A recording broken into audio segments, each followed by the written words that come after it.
It was data and electricity running through the city. And there was an article, New York Times said something like, people walk up to it, some people were afraid to walk over it because it looked like it was a bump, like a three-dimensional bump. So I think it was more a joke.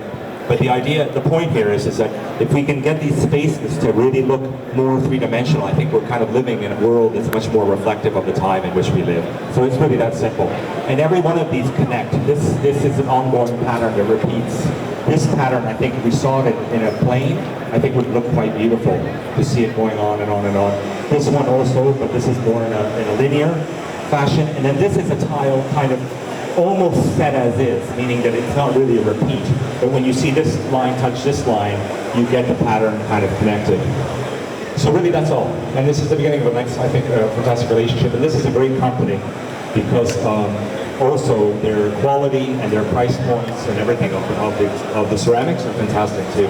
So I'm making many projects in the world. I'm doing a hotel in Berlin, and we're using a lot of this pattern in it. And I'm doing a project in Bangkok where I'll be using some of the patterns and artwork.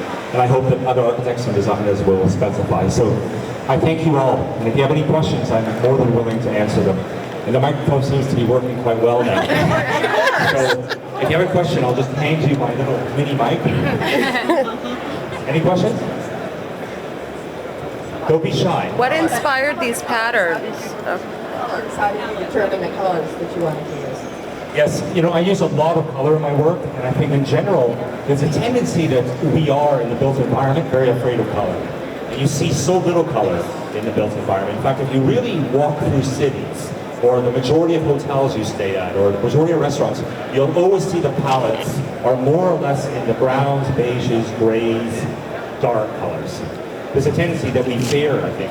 But actually, in every project I build, I use a lot of color. And at first, a lot of people feel a little, especially the clients, are a little bit nervous about it. But when the project opens and people experience it, they actually feel really kind of, in a sense, positive.